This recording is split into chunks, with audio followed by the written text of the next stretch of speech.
Dober večer. Najprej moram, oziroma naj jo je prosila Carmen Kenda Jež, da je upravičiva, žal ni mogla priti, ker ima druge obveznosti. Carmen je soprevedla, oziroma je soprevajalka zbirke kratkih zgodb Kiberiada. Zdaj pa, da predstavim profesorja Nika Ježa.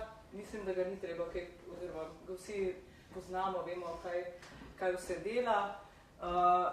Mogoče bi predvsem danes, ker ga poznamo predvsem v vlogi predavatelja, bi danes poudarila njegovo prevajalsko delo.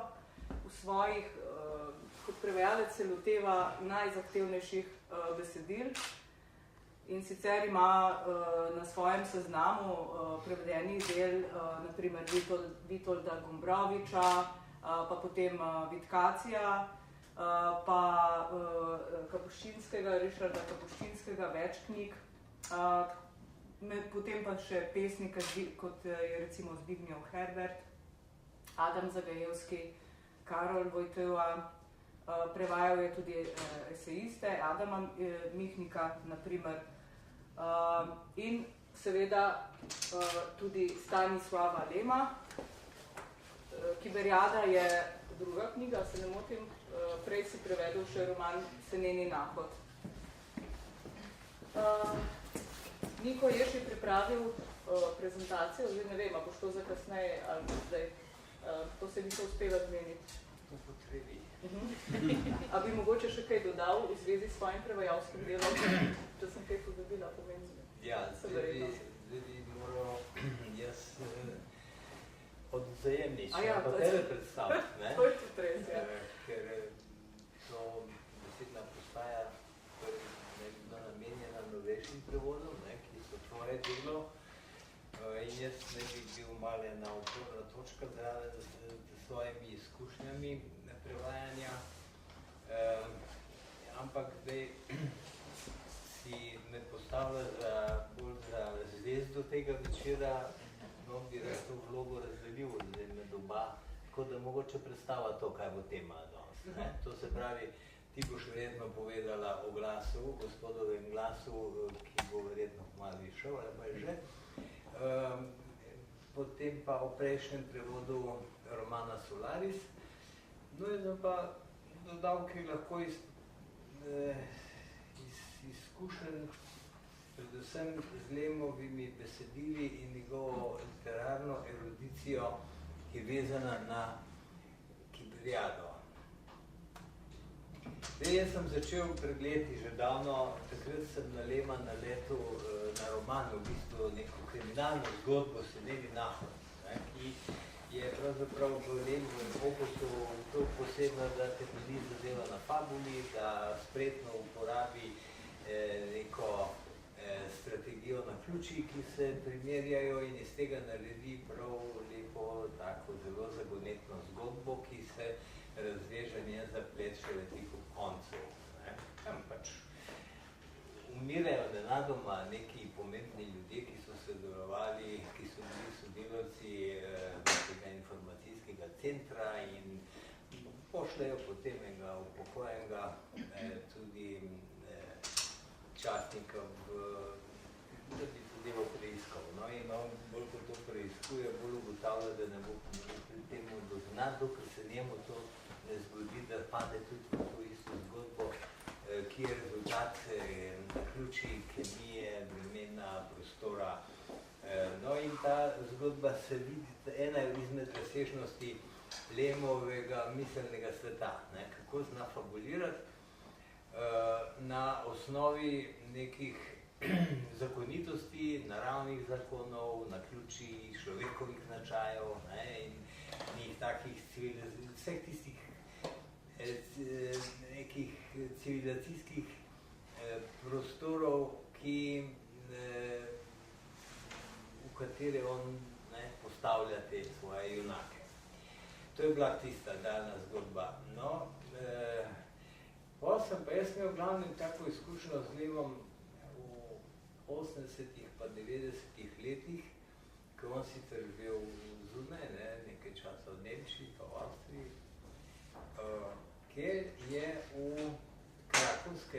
14-dnevniku, Tegodnik Povšehni, imel svojo kolumno, ne? Tako je imel svojo stalno rubriko.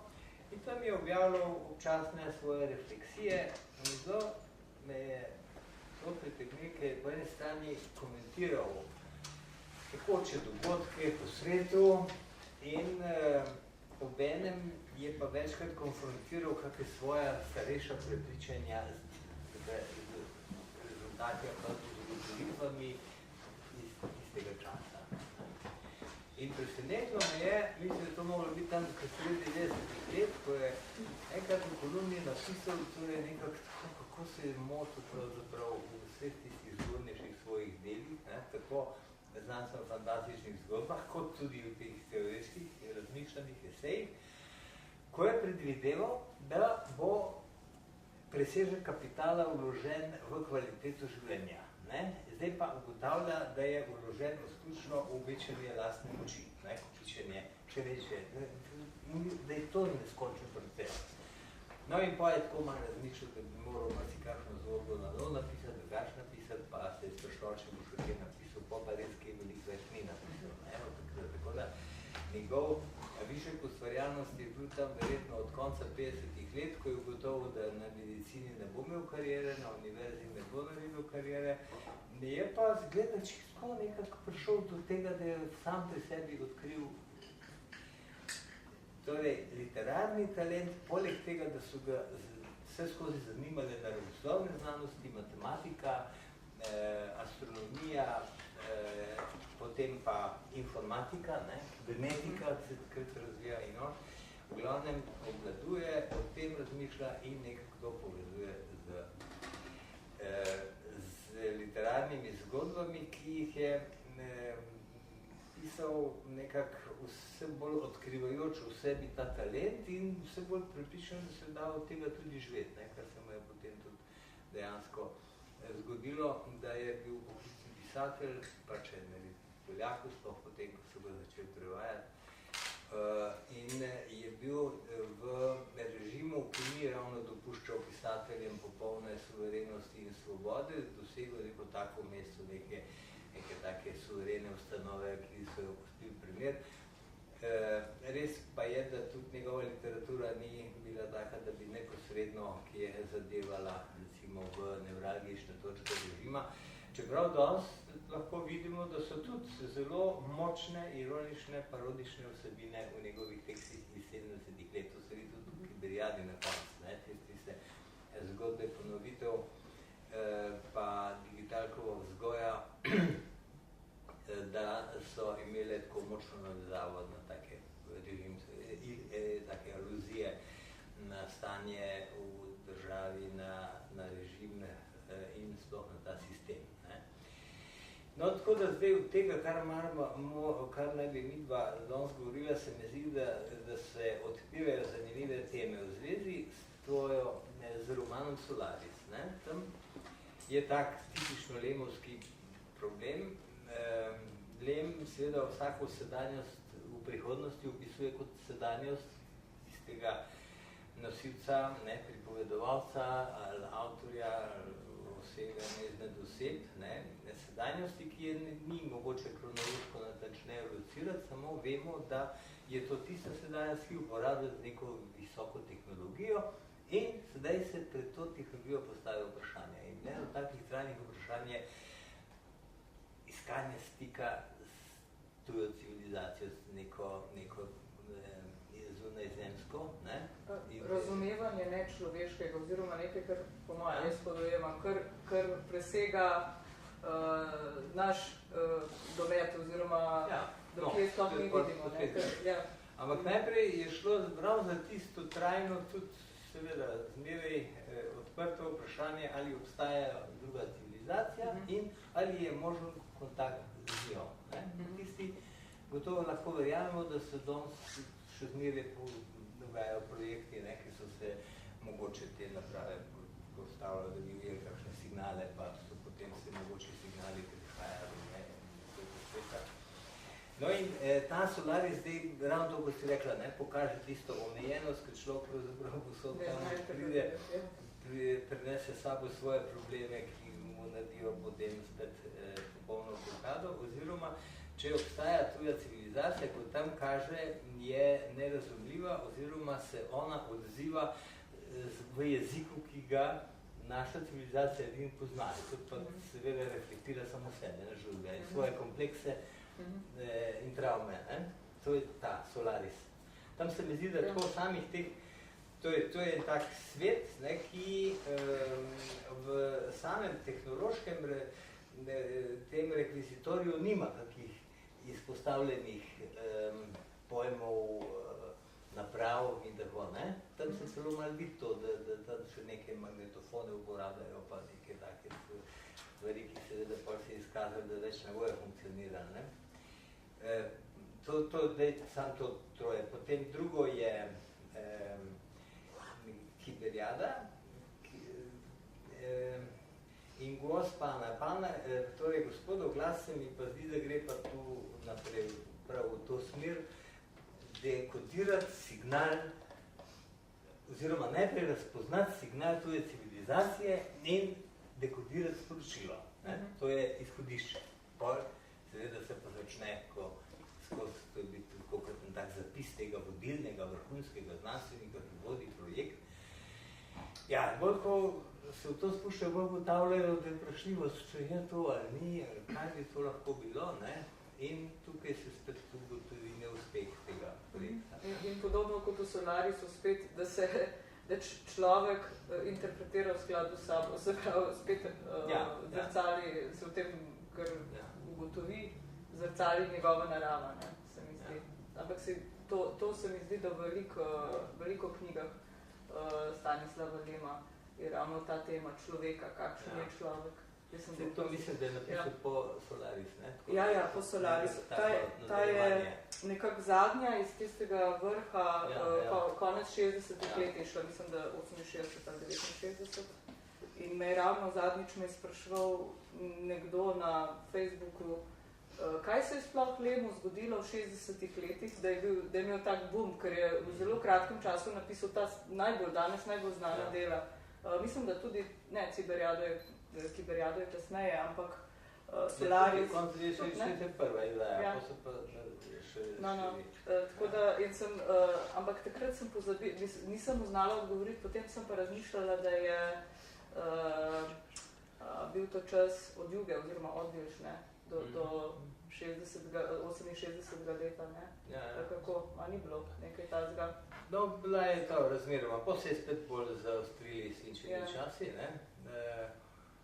Spet tam do zamenjave, potem tiste razni intelektualne upori s tistimi pismi izbrancev in tako, takrat se je mogoče malo bolj spet zaprlo. Da so mu sploh izdali te knjige, ne? Ker prej, v bistvu prej okrog leta 48 vem, da je bil problem, zdaj se ne bom spomnila, ene knjige ni mogel izdati, takrat takoj, ko jo je napisal, pa kasneje verjetno tudi, no. Zdaj sem zašla. Govorila sva o teh, se pravi o signalu iz vesolja, ki v gospodovem glasu pride na zemljo in ga ne znajo dešifrirati, oziroma ga na koncu dešifrirajo, ampak tako, da izdelajo, v laboratorijih izdelajo neko snov, ki se odziva na določen način, oziroma celo dve varianti te snovi. In eno poimenujejo žabji mrest, drugo pa gospodar muh. In z žabjim mrestom nadaljujejo raziskave in tukaj se zaplete, ker ta pripovedovalec, prvoosebni pripovedovalec ugotovi, da lahko pride, če bodo to v roke dobile kakšne oblasti oziroma vojska, da lahko enostavno človeštvo uniči samega sebe. Se pravi, ampak ne vem, če se ti tudi, ne vem, kako je v Kiberiadi, ker priznam, še nisem tegnila prebrati, ampak se mi zdi, da je ena od glavnih Lemovih tem, s katerimi se ukvarja ravno človek. Kaj je človek in kaj je bistvo človeka? In kaj v človeku prevladuje? Ali to dobro ali to slabo? Ne vem, vem, da so zgodbe, kratke zgodbe Lemove so precej drugačne. On sploh piše vse v nekem drugem registru. Ravno zdaj sem brala zgodbe pilota Pirksa in sem bila presenečena, ker to še nisem utegnila prej prebrati, ker je drugačen način pripovedi kot v Solarisu. Sploh pa v Gospodov glas pa tukaj zelo malo dogajanja in se mi zdi bolj filozofski traktat kot pa roman. Se pravi, Lem ves čas piše neke take hibridne zvrsti, se mi zdi. Težko je uvrstiti v eno. Ne vem, kako si ti... Ja, tu bi postavil tako, ravno tako kot sem tu nastavil, da imamo Solaris, potem torej narejena zgodba iz nekega civilizacijskega, iz ene predstave o nekem procesu, ki bi ga vodeno prišli do nekega spoznanja novega. Ne? Pri Gospana kaže, to je že malo bolj modern roman, kaže brezuspešnost takih projektov, ne? In tu se malo že napoveduje en tak lemovski pesimizem, ne? Kar se tiče na splošno znanosti, pa tudi humanizma. Kiberiada je pa izrazito literarna igra tega misleca. To je pa tako, kot bi rekel, no, da si temo pa malo tukaj literaturo in tu preigrava žanre, tukaj odkriva tudi svoj literarni in neskončen ta jezikovni talent. In tukaj se tudi vidi njegova načitanost, on je izredno dober poznavalec poljske in svetovne književnosti. Jaz sem prepričan, da je vso poljsko književnost imel zelo natančno prebrano tukaj, beremo tu pa se uglasi nek stil Nikolaja Reja iz 16. stoletja, pa Pitkjeviča je zelo dobro, Gombroviča. To so vse take impulzi v njegovem pripovedni strategiji, ki so vključeni na posebnih ravneh in seveda bogatijo ta tekst. Zdaj, problemske elementi, ki jih on tu vstavlja v zgodbo, so pa vsi tisti njegovi trajni. Torej, to je tuja civilizacija, to je svet neke odprte že večje obsežnosti bivanskega prostora človeka, ki je tudi že presegel svojo biološko omejenost, ker tam tu so že pomešani med sabo, kako se reče, bledičniki, in v bistvu ljudje, roboti so več naroči. Med enim in drugim, samo da bledičniki so malo bolj krhki, bolj ranljivi kot roboti. Imajo pa isto logiko, isto empatijo, iste neke način in tudi iste probleme. V teh zgodbah je zdaj vsega veliko. Tam je, to so, torej najprej so take pač tipične fantastične zgodbe, razne anekdote, ki jih doživljata dva glavna junaka, Trulil in Klapajci od začetka do konca. Klapavci už.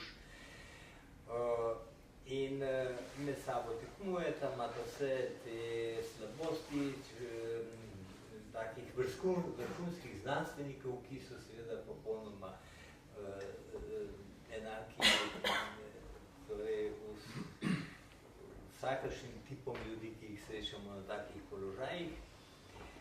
Potem pa preigrava s tema dvema junakama razne žanre. In tukaj so zdaj take epopeje zgodovinske, ker ona dva potujeta po vesolju, po galaksijah, vse si lahko privoščita, imate vse na razpolago tehnologijo, ampak probleme imate pa čisto tiste, ki bi vsi zdaj, in jih seveda skušata rešiti. Potem je v tem zelo zanimiv žanr, ki ga Lem tu načenja, to je pravljica, bajka robotov. Tam so kolegi kolonisti, ki so s tem že ukvarjali, prav s tem problemom, kako iz znanstveno fantastičnega žanra ne, ki ima neke že take formalne okvire dane po tem klasičnem romanu znanstvene fantastike, zdaj delati nenadoma pravljico. No, dela bajki robotov. Ne. In to gre tako, da zdaj to dela, kar je tak kvazi hit, iz katerega nastanejo te pravljice. Ker tam vsi vejo, da je tam živel nek tak kralj, pa en kralj in je imel take težave in je zdaj sprožil tam neko zgodbo, neko dogajanje, v katero sta vključena trulj in krepalci. Torej, te bajke, se mi zdi, da so tudi tako hvaležno gradivo še za čisto, za teoretski, za študij, za analize, interpretacije. Potem je pa zraven še ena taka neverjetna Lemova dimenzija, to je njegov nek tak jezikovni čut in tudi znanje, prav filološko znanje. On ima, mislim, prave besedotvorne orgije dela v svojih tekstih. To je neverjetno. Kako on, torej, jasno je, da filološko proces besedotvorja obvlada teoretično in zdaj ga vse posod dela. Ali dela nova imena iz nekih antičnih imen ali pa besede, ali dela iz glagola nove samostalnike in na vse mogoče načine torej kombinira. In seveda to je posebna zabava potem za prevajanje. Torej, to je res, no, vse tu, če naprej lahko tu par primerov pokažem. Potem pa še to, ki gre v teh zgodbah naprej, proti koncu te knjige je ena zgodba ponovitev. In tam pride pač do problema, da konstrukcija dobito za nalogo, da bi ustvarila nov svet. Pa kaj ta svet je tako krivičen, pač tako, že ste mogočni, zakaj pa ne poskusili narediti nov svet? Pa imate neki problema z religijo, ne moš Bogu delati konkurence, ne moš vendar ustvaril svet in človeka, in zdaj človek hoče ustvariti nov svet, bo to neposredno tekmoval z Bogom, in potem ima Krak, ki si je to zaželil le razložiti, da je pravzaprav Bog bil bolj ambiciozen, ki je pričakoval človeka, da bo šel za njim in da bo poskušal to, kar je on nekaj naredil. Če boš naredi, bo Bog še bolj zadovoljen. In končno bolj razpirata do tega. In tam se vidi zdaj ta nov svet ima seveda čist nove realije, novo pojmenovanje, nov nek sistem sporazumevanja. In tam pride potem pa že do tega roba, nekog tega desosirovske teorije o jeziku, sistemu, jezikovnem sistemu in govoru. Tu se tudi vidi, da je bil izredno filološko razgledan, ker v bistvu se zdi, kot da bi on zdaj v poljščini skušal pokazati nek nov sistem, kjer bo ta poljščina nek arhaični ostanek, del tega novega sistema, ki bo omogočal komunikacijo, sporazumevanje s tistim novo ustvarjenim bitjem, ki nima še jezika, se mu ga tudi moraš dati. In to so taki skrajne točke, se mi zdi, pri njem. In še to bom rekel, v teh zgodbah se tudi navezuje na družbeno stvarnost. Dela zelo tako briljantno v bistvu parodijo na ta politični sistem, v katerem je živel, in tu se kaže tudi ta njegov izreden literarni talent. Sicer je pa on bil tako zelo tak duhovit človek, in ta iskrivost njegova se vidi v teh zgodbah.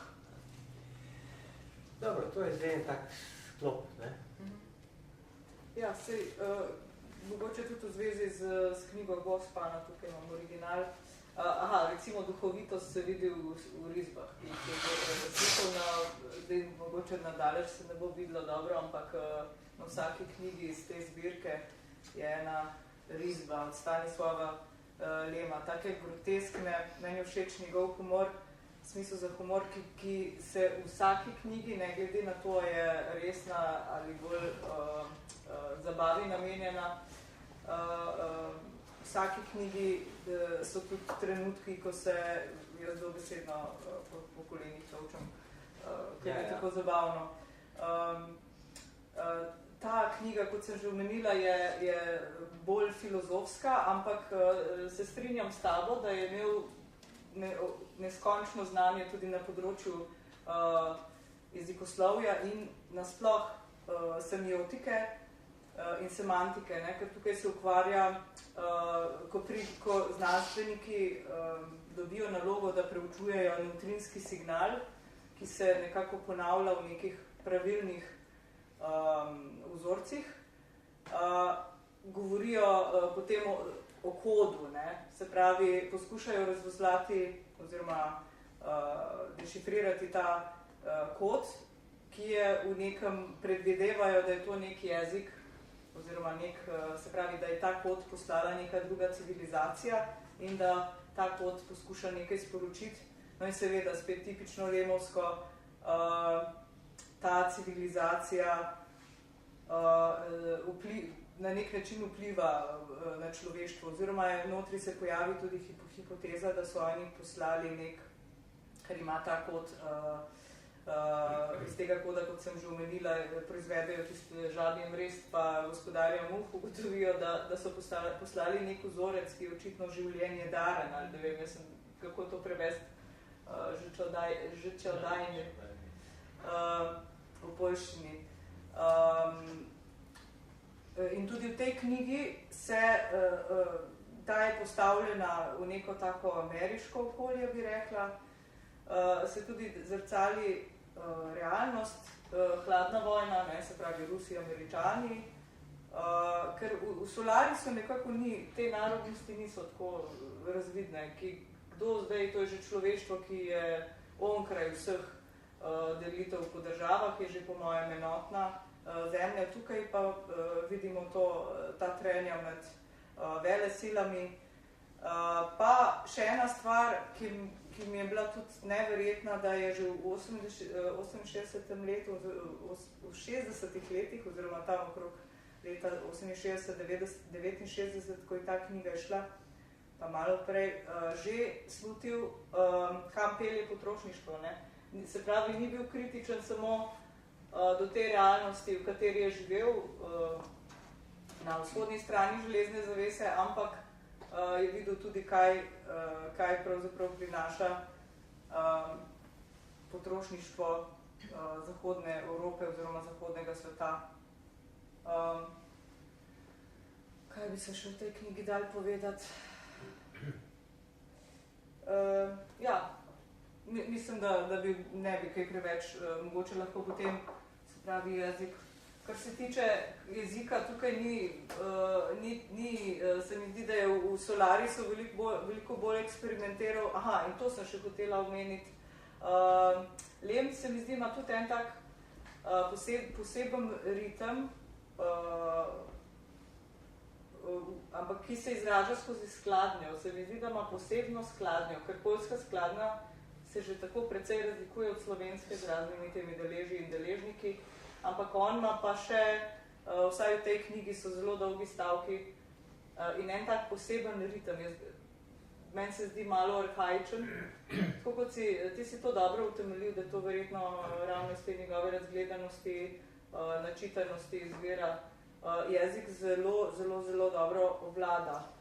Zdaj na tem lemološkem kongresu je bila pa debata, so bile različne, organizirali so različne okrogle mize in ena je bila o jeziku pri Lemu in so se seveda prepirali, a zdaj Lem piše literarno, a je spreten ali ni spreten, a ima ustvarjalen pristop k jeziku ali nima ustvarjalnega pristopa k jeziku. No, jaz mislim, da vsekakor ga ima, če ne zaradi drugega, zaradi teh besedotvornih akrobacij, s katerimi se prevajalec potem lahko res neskončno zabava. Vsaj jaz sem se. No pa erudit je. Aha, še na eni okrogli mizi so se pa prepirali, ali je bil vizionar ali ni bil vizionar, ali je napovedal prav prihodnost ali ne, ker tudi recimo ta knjiga je na začetku izvemo, ker je eno spremno pismo, da ne bi bilo to napisano aprila 1996, ne, on je vedno vsaj za 30 let v prihodnost postavil dogajanje. In kar je mene presenetilo, ko sem raziskovala, ko sem preverjala, žal se ne spoznam preveč na fiziko in potem sem si rekla, moram vse preveriti, kaj je že obstajalo takrat, to, o čemer piše, kaj pa ne. In sem preverjala, kaj je z temi nevtrini, ne, če je nevtrinski signal.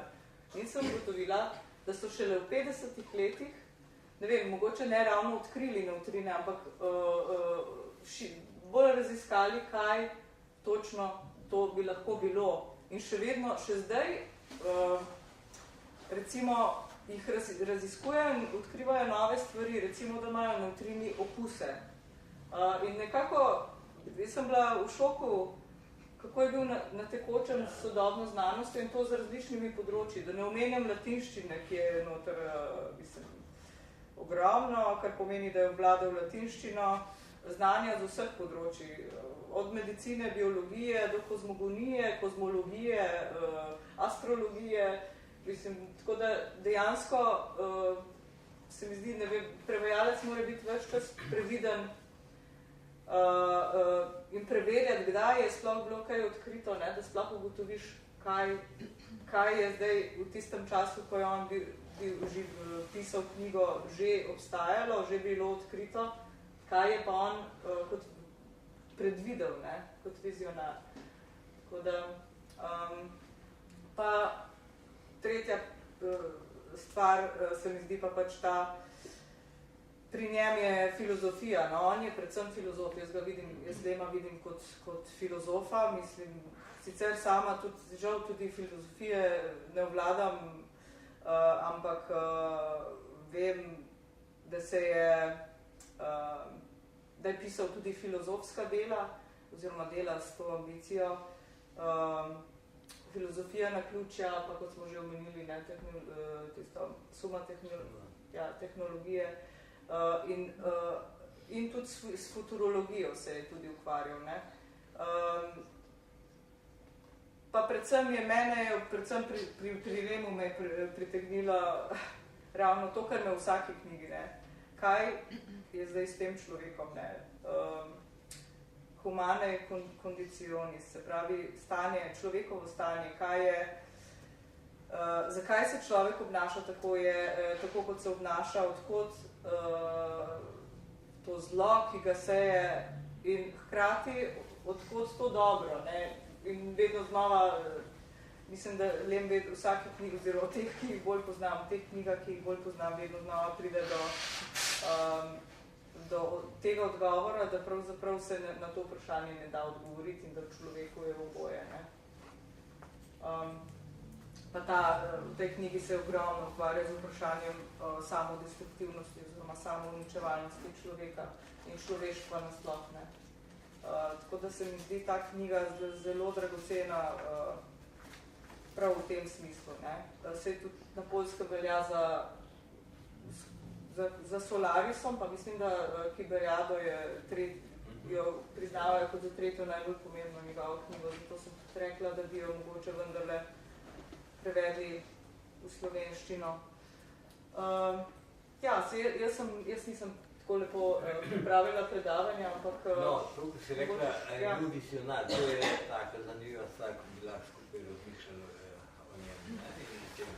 Zdaj, verjetno on ni bil vizionar v tistem smislu napovedovalca neke tehnološkega stanja v prihodnosti, da bi povedal, kdaj bomo zdaj zvesti prihajali, ima pa romane o tem, ampak je vizionar dejansko v tem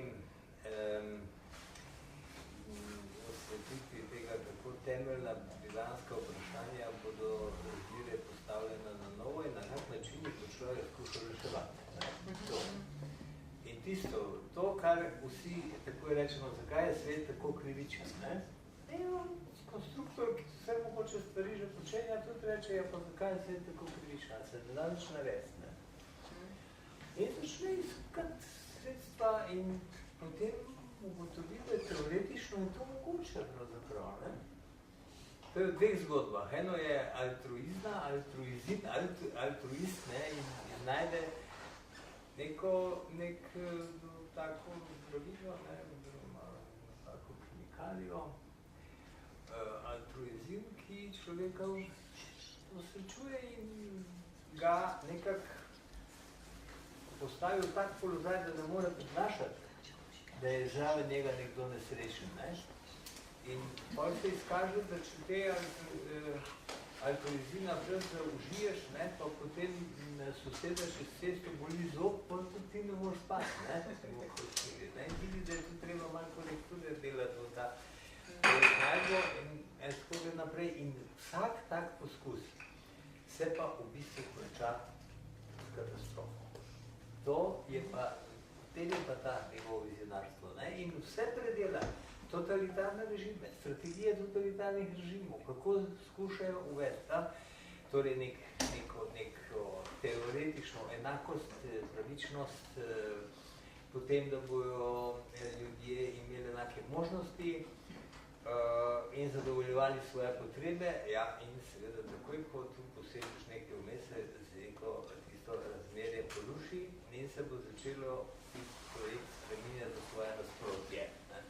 Tam je ena zanimiva zgodba tudi, ki ima naslov Kobiščev. To Kobiščev, kaj bi to bilo Kobiščev, no in potem razloži, da je to kontemplator bytu szczęśliwego. Jaz sem povest tega naredil Srečko bit naslov, ne? Srečni kontemplator biti. Tudi torej po vseh teh mogočih poskusih je na koncu prišlo zmeraj do katastrofe.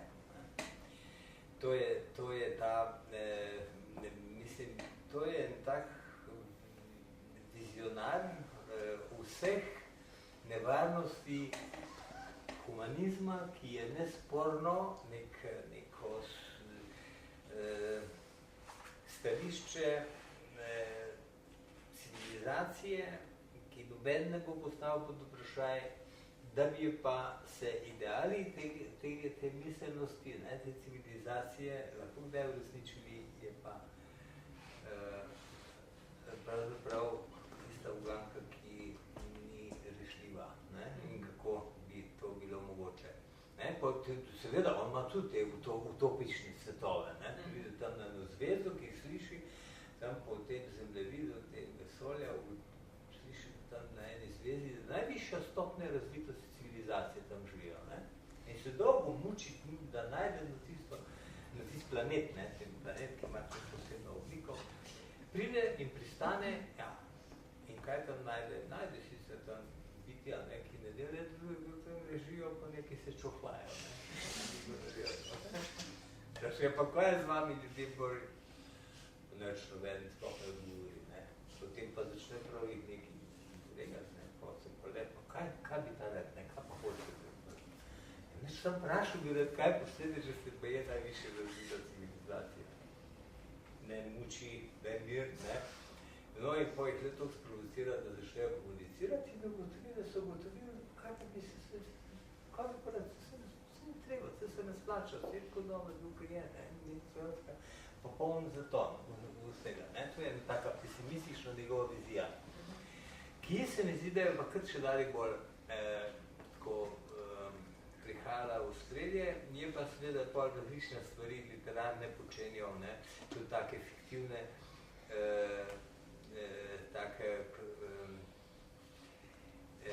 fiktivne dokumente začel ustvarjati, napisal knjigo literarnih kritik o delih, ki so neobstoječa, kot da se je skliceval na avtorja in vse razložil njegove dimenzije in interpretiral delo, ki ga ni bilo. Taka projekcija možne literature in možnih del. Vsekakor je pa tudi znanstveniki vodil polemike, tudi ko filozofiji je polemiziral v strokovnih znanstvenih časopisih in suma tehnologije, potem tista filozofija pripadku, so dokažili pa dialogi, torej, da je tudi tako nekako on razumel filozofijo v tem takem prvotnem smislu, da v dialogu prihaja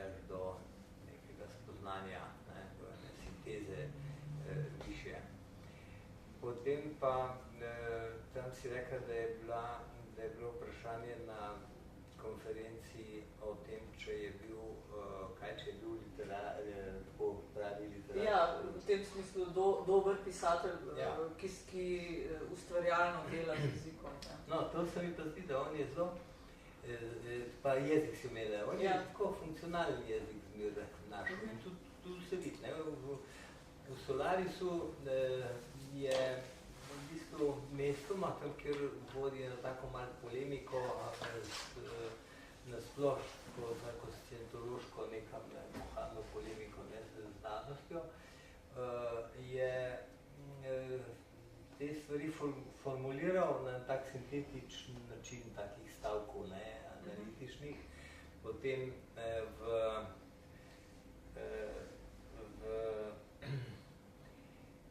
teh zgodbah, ki so bolj literarne, je pa veliko stilizacij, ali pa tudi tako notranje urejenosti besedila.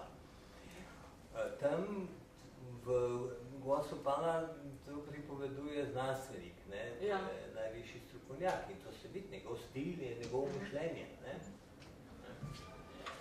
No, tam, to se pravi tu, seveda tudi tam ima cele pasaže v Solarisu, ki so tu lahko kažem primer takega njegovega izrazito literarnega jezika.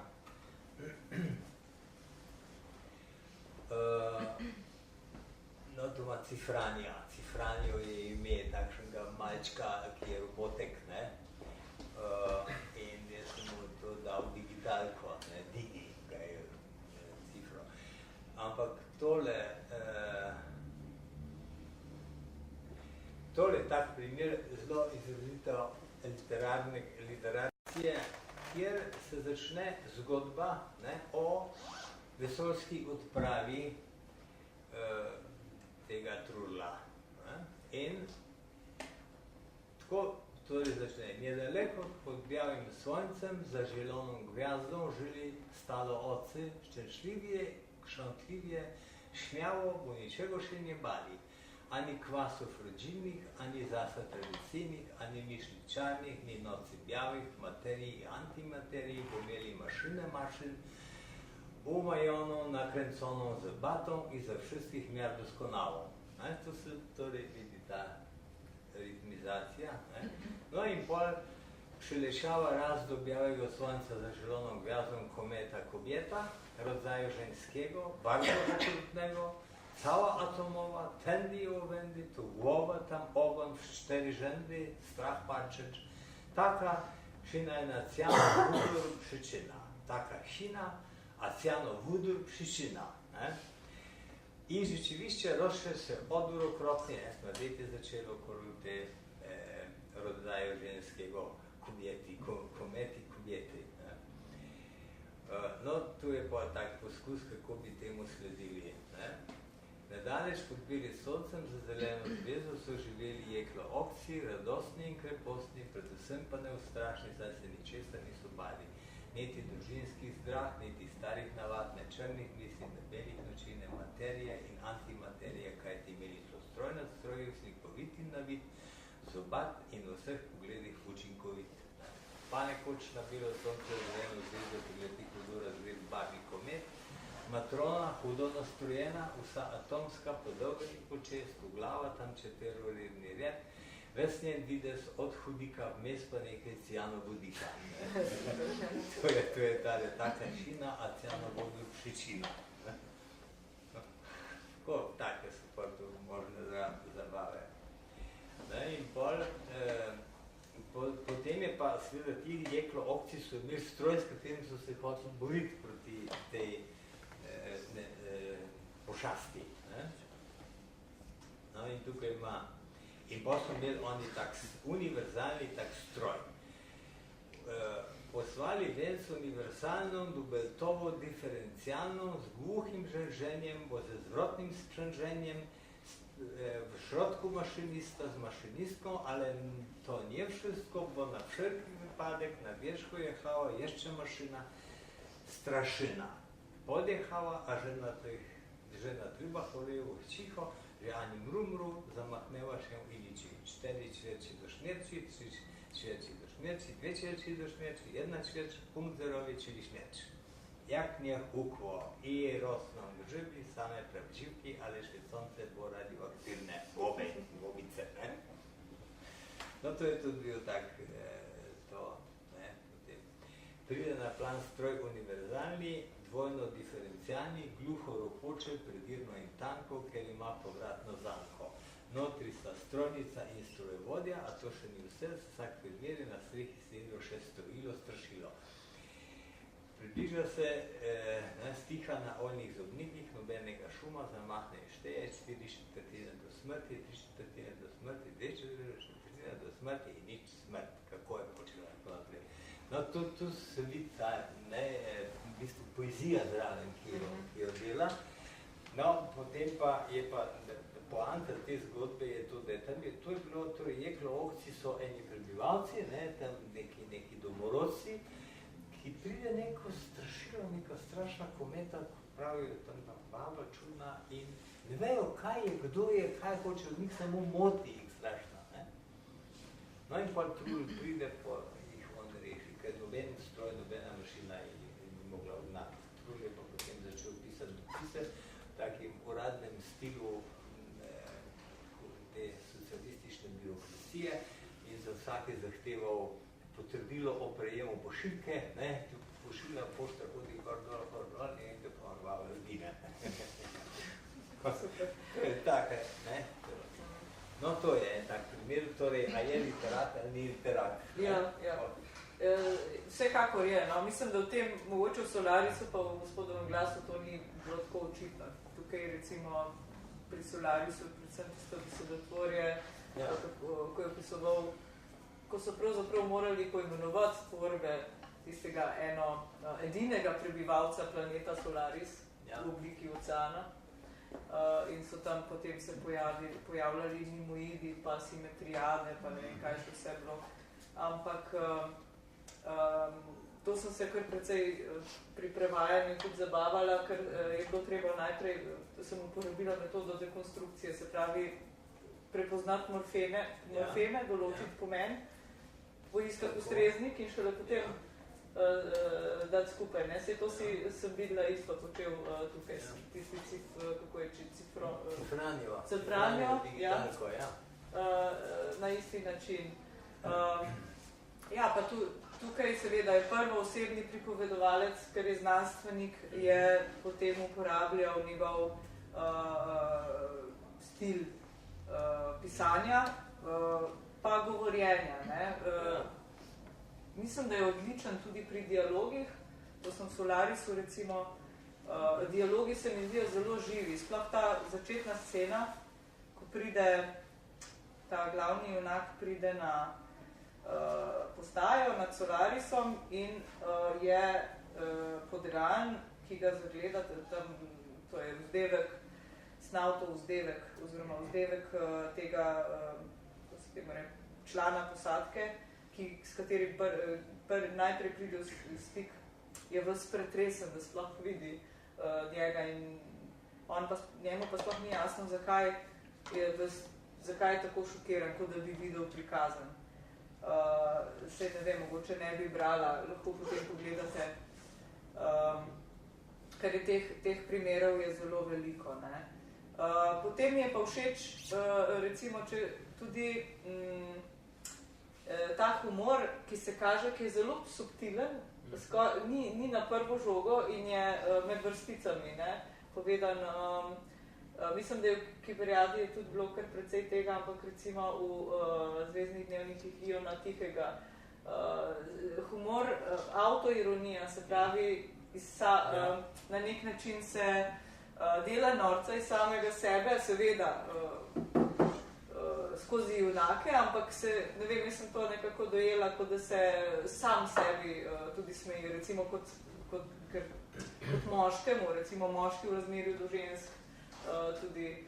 Tako da ta humor je definitivno, mislim, če bi ga grafično je vsekakor tak, kot je pač na teh njegovih risbah. Zdaj, če koga zanimajo risbe, lahko date, Če koga zanimajo risbe, so na spletni strani, ki je tudi v angleščini, mislim, da je ena verzija po nemščini, zelo preprost naslov lem.pl.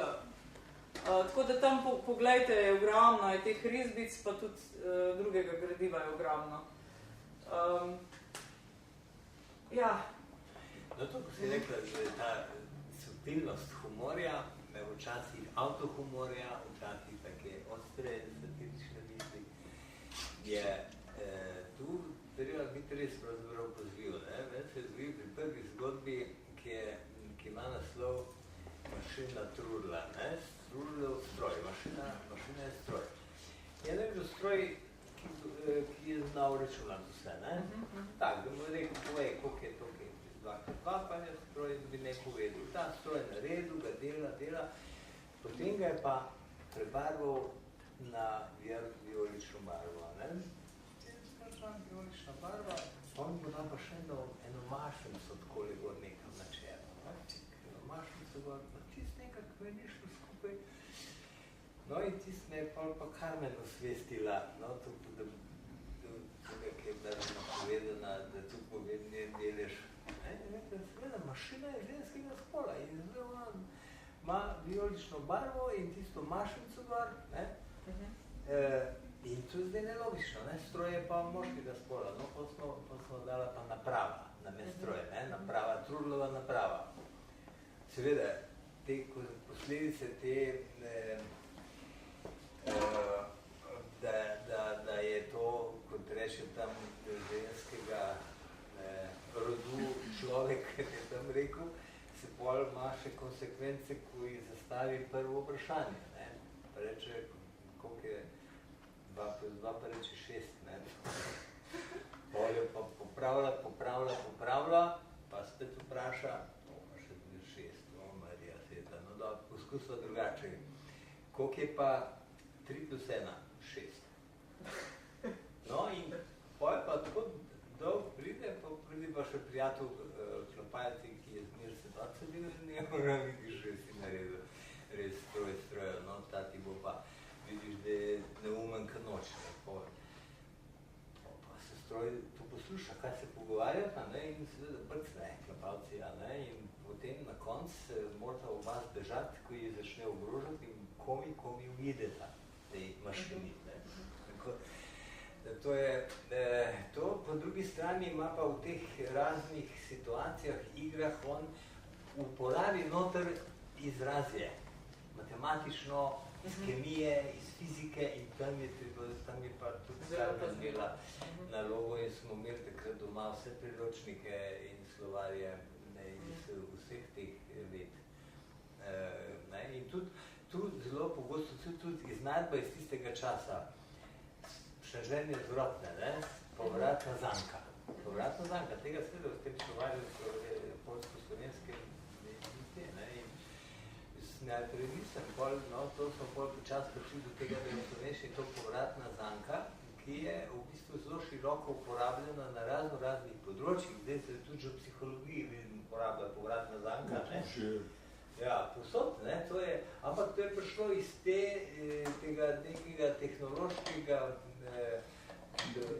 dognanja, da je predvidena reakcija na nek podatek, in ta povratna zanka se tukaj posod pojavlja. No in pol sem po tistem ugotovil, da profesor Starena fizike en semester predava študentom o povratni zanki, ko je to cel tak pojmovni kompleks pošel tudi v 60 letih, tako v te znanosti in robotizaciji, ker pač povratna zanka je pa tudi to, avto sam šofira, ki vnik najde in tako. To so taka vprašanja, zdaj pa, ne vem, jaz pa tu še enega pokažem stroj, ki je bil pesnik, če to sem še mislim že kazal, če to mogoče torej ta princip. Trudl je iznašel Elektrobarda, to je bil pač stroj, ki je pisal pesmi. No in to je dolg delov, in potem, ko mu je ker se mu je zdel, da že komunicirata, ne, je poklical Hiter Klepavcija, da se bo pohvalil pred njim, je rekel, zdaj pa začel pestiti. Ne. No, in mu on reče, no, da vidimo, da slišimo. In prva pesem je bila taka, ko je tuj. Ne. To je brez vsakega pomena so besede in stavki. No. Apentuvan je vđosek tebendi gruvašne, vkoč trumjela, ve pšonhnje kostrombajtem spoči, oprošendizni menči vi švirle v vzroči, a košljive porsače do grenje vičkašnje. Ne, to je skratka brez vsakega pomena in tam je rekel in kolega, pa dobro, zakaj se ti zdi, da moš to prevajati, če počeš brez pomena, se lahko slovenščini isto ostane, ne? Sam pol je pa v bistvu šlo za to, da pa ima silabično strukturo, kakor ima polski tradicionalni kvartina v sonetu. Ne? In to se pa da primerjati tako, recimo s tekstom Stafa, ne, ki ima pač to 13 terc, riman z oklepajočo rimo, ki sicer brez, ne, to je tudi zdaj Lemova ta ironija in tak njegov polemični odnos do poezije. Ne? Kaj je zdaj v poeziji? A je v poeziji skoraj bolj pomembna sama oblika kot vsebina, kako se razhajate, kako se ujemate, kako se dopolnjujete.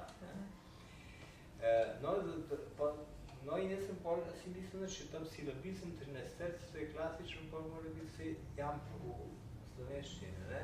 Je pol nastala taka pesem. Ponetne odilce Slovin, voda grano stasne, poti strumela prohne, kostro bajtu spoči. Rozprošljivše vonimi izvršle razoči, le skošljive porsate dopravno izkraste. Da je tako zvočno deluje po nekih principih, no, pol pride pa druga preizkušnja, ne? Je bilo pa še malo boljš, ne? In je stroj povedal, še samovož Vivjorstne grenzač tenči vzdyžmi, apelaj da sem kliva vrovajke kuši. Greni malo polešni te šezbavske tržmi, až bambak še odmruči i govo povruči. On rekel, a vidiš, to je že nekaj pomenil, ne? Torej, ni samo leši zredi, greznik to ti zdamo, potena vsa držljiva, tupi vajke čupi, greniva nizko kozna, to preladno zdamo, da bamba se ne brigne in se naga lupi. On žal, nič naga lupi, to pa že, ne? Pol pa, no, in pol greš pa naprej in pol pa res pride že do poeme, ne? In pa mu on reče, no, zdaj pa ne napiše o matematiki, kemiji, vsem te res je napisal lepo eno celo poemo, kjer so noter temeljni pojmi iz matematike, kemije, fizike, glavni misleci teh področij, pa še jedna zgodba v zvezi z njimi. Ne? No, posebna zabava je pa bila, ko mu je rekel, zdaj pa ne napiše pesem o kiberotiki. Ne? O kiberotiki lahko ima 6 vrstic, govori naj o ljubezni, prevari, glasbi, črvencih, višjih sferah, nesreči, ker v skrunstvu imeli možda rime in vse besede naj bojo na črko, tukaj v poljščini na črko C. Ne? Ima pol Ciprian, Ciberotoman, Cinik, Cenjon Čule, Čarnej curvi, cesarskiej cudciem negočiała, ciągle cytrą czarował. Czerwieniała cała, cicho co dzień czekała, cierpiała, czuwała, Cyprian ciotkę całuje, ciśnoši czarnule. To je Cyprian, je ljubil tam to, teto njeno je. No in to je bilo pol se več možnosti izkazali na T, ne, Tiberi, ta Soloman, Teloter, Mari, Teloter, Pečo. Ti temno polta tujka tebi tajim, trubadur, tresur, gotožnost na morina, tegove topim, to da te čas, tenti, tiranski, težne, telesne, tešim pa mati. Torej, nemoralno noto zraven, temna, tamarinda, temna, tiho, trpita, ni težko. To so take igre, ki je, Lem se z njimi pogosto kazal, mislim, literarni talent in take tiste strašne res rezerve besednega zaklada, nekih mislic in pa pri zgodbah samih pa tudi fabulacije. Ne? prav, kako je fabuliral, kako je zapletal in vodil razne komične situacije. Ja, se strinjam. Celo v tej knjigi Gospodov glas, kjer je fabula res zelo v ozadju, še vedno, ko bereš, čutiš napetost, kaj se bo zgodilo, čeprav je ogromno, predvsem filozofskih vprašanj in vprašanj o človeštvu. Tako da je zelo spreten glede tega. Kako si pa imela vtis zdaj na Poljskem, glede na to, če ste bili v tej konferenciji? Ja. Jaz imam vtis, da vem, ker nas pač neznan zdaj ni bran. Ni bil, prej je bil še morda, recimo pri generaciji najni, ne? Se je kar nekaj, pa vse v Hrvačini je predvsej šlo. Vse v Hrvačini je bil, ja. In recimo smo ga brali čisto kot tako malo lahkotnejšo literaturo, ki bi ne bila literarno kar ambiciozna, ne? Tam so bili v slovenščini zvezdni dnevniki Ivana Tigega in Janez Zor prevedel tam 70. Prva mislim, da je bila Magellanov oblak. Magellanov oblak je pa že v 50. letih, France Vodnik, ja. To je zanimivo, da je tako zgodaj že Vodnik, da je odkril Lema. Potem, to je bil ta prvi, ja. Potem... 4 leta po prvencu, Lemovem prvencu je šel že Magellanov oblak. Jaz sem bila tudi v šoku, ko sem gledala letnice. No, potem se je pa Janez Zor, rusist naštel na statistiki, tudi specializiral za Lema, prevedel zvezdne dnevnike, pa zgodbe o pilotu Pircu. No, potem je pa še tisti šel... Še eno je. Senjeni nahod. Ne, Senjeni nahod. Senjeni nahod je pa bolj. To je bilo pri tehnični založbi. Ja. Jaz sem zgubila list. Ne, 2 izdaji sta bili... 3 je Janez Zor. 2 izdaji sta bili tega zvezdnih dnevnikov. Aha. Ja, je bila še ena. Sam žal nimam. Tako da mislim, da danes se pa je pa tako, znanstvena fantastika ima mogoče malo tako, eni imajo radi, pa berejo, tisti pa, ki rečejo, ne, se mi ne ljub brati nekaj, kar vem, da ni, pa ne bo, pa raj berem bolj realistične prikaze, kakorkoli že, ne, sedanjosti ali preteklosti. In tu je mogoče zdaj malo ta škoda, ker Lem ni toliko nek tak futurist, v smislu fabuliranja nekih fantastičnih zgodbah in nekih drugih svetovih, ampak vse skozi govori o našem svetu, o človeku in njegovih problemih, ne, čeprav postavlja v različne čase in prostore. Sam to je dobra znanstvena fantastika, je vedno to dela, govori o tem svetu tukaj in zdaj, skozi te zgodbe, ki so pravzaprav metafora našega sveta. Isto velja za dober znanstveno-fantastični film. Mislim, ker jaz sem se znanstveno fantastiko v bistvu zelo pozno srečala, no pa zdaj bom omenila, kdo bere še vedno, ne glede na generacijo. Računalničari berejo znanstveno fantastiko, dobro. To sem videla, ko smo prodajali Lema in sem jaz račune izstavljala za tiste knjige, ki smo jih prikene, zelo primitivne spletne knjigarne, do katere je bilo težko priti. Prodajali in so po večini računalničari se izkazalo in to tudi mlajši berejo znanstveno fantastiko. Na Poljskem je pa Lem spet, obstajala je teorija, bila sem na okrogli mizi, ki je bila pred našo, je bila okrogla miza, na kateri so sodelovali pisatelji znanstvene fantastike. En par starejših, zdaj bi mogla pogledati imena, pa Jacka Dukaja sem si zapomnila, ker je mlajša generacija, pa sem ga že poznala. Aha, tukaj imam imena. Potem so bili še Marek Oramus, Vojčeh Orlinski, Mačej Parovski, pa dr. Andrzej Živnjak. No in ta starejša generacija, to je bilo neverjetno, starejša generacija je govorila o tem, Lem je bil naš vzor, naš oče, ne, tako rekoč, ne, in mi smo se ves čas upirali, smo se poskušali izpod njegovega vpliva osvoboditi.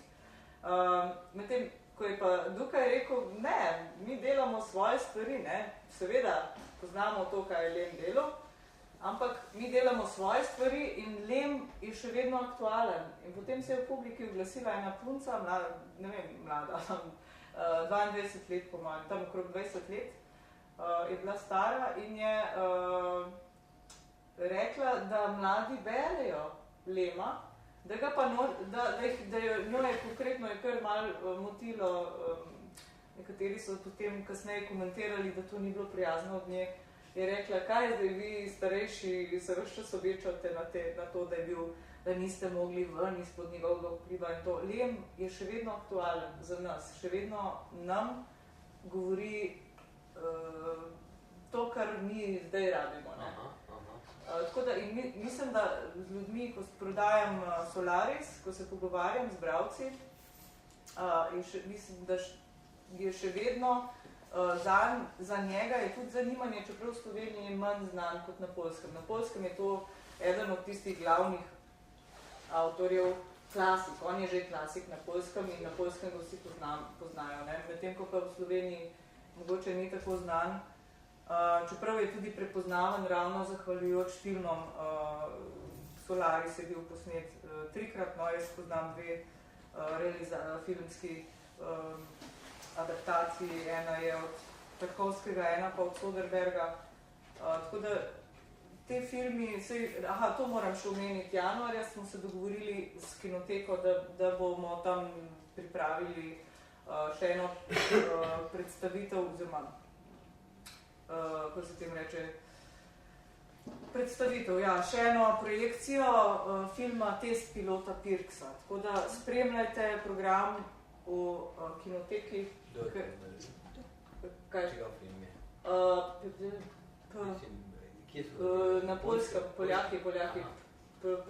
Ne bom ti zdaj povedala,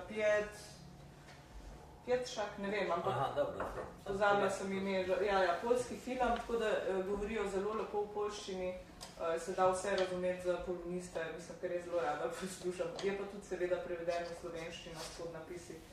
Tako da v bistvu, mislim, jaz sem sploh preko prijatelja, ki je bil računalničar, sploh začela brati znanstveno fantastiko. Tako da, in tudi takrat sem prvič prebrala Solaris, potem sem pa še po enem srečnem naključju učila v Portorožu in je bil tistem, živela sem v nekem dijaškem domu, kjer so imeli knjižnico in v knjižnici sem opazila polico znanstvene fantastike, Tehniška založba Slovenije in tam sem priporočam, Tehniška založba Slovenije, 70. pa 80. sploh 80. leta, the best of svetovne, najboljše svetovne znanstvene fantastike. Takrat sem jaz, ker prej sem vedno mislila, v tem smislu, to je trivialna literatura. Ni. Ker dobra znanstvena fantastika je dobra literatura. Enostavno ima vse značilnosti dobre literature. Tudi drugi avtori svetov, te ruski, brata Strugatski, Asimov, mislim, vi pa boste več vedela, ker ste več prebrali. Ste starejša. Ja, ste imeli čas več prebrati, ampak gotovo ste tudi več prebrala, ker jaz res berem to znanstveno fantastiko, da ne vem, od 20 leta. Tako da je žal, da nisem prej. Zdaj pa mogoče, da vidim, da je že 15:06, damo še besedo publiki, če imate mogoče kakšna vprašanja. Jaz bi še rekel, da pri prevajanju seveda sem rabil zraven informatorje, in to korespondenta z Poljske. Kolegico tukaj mučil včasih s celimi seznami več preverjanja nekega ali pomenskega protenka ali slogovne vrednosti besede.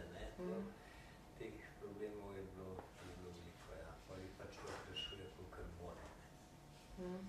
Sej jaz tudi, pa predvsem zato ker to knjigo res delam zdaj že, tudi zato, ker sem imela druge stvari, ampak že pol leta, pa sam Gospodov glas, ampak med drugim tudi zato, ker vse preverjam in predvsem bom morala celo fiziko, prav v fiziki se posvetovati, pa ne vem, kemijo s kemiki, zato da je res, da preverjam, kaj sploh obstaja, kaj ne obstaja. Pa demo še publiki. Ja, no. Razen, če imaš še kaj zapovedati, oprosti.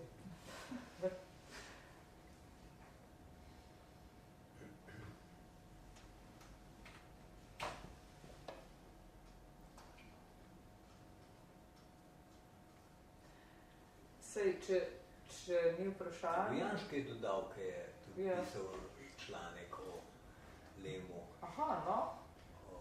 To iz Solarisa je imel problematiko, ne? Mislim, da je bila lepa predstavitev, tako da težko kaj dodam. Mislim, da sta oba, da se lepo predstavljam. Dobro, hvala. Mislim, da je, jaz literaturo tako dojemam, da vsakemu posamezniku nekaj drugega, vsak po svoje bere, ne? Tako da dejansko se mi zdi najlepše pri literaturi to, da dejansko ni knjige brez bralca, kar pomeni, da jo vsak nekako drugače vidi, ampak kar je pa najlepše, je pa to, da se lahko potem pogovarjamo o tem. Tako da, če v tem uradnem delu ne bo nobenih vprašanj, zdaj imate še možnost, ker se ne zaključim, predlagam, da se še neuradno tukaj pa na hodniku še kaj pomenimo, pa mogoče upam, da bomo tudi šli mogoče kam na kakšno kavo. Tako da, tele že ti imajo kolegice, v redu, super.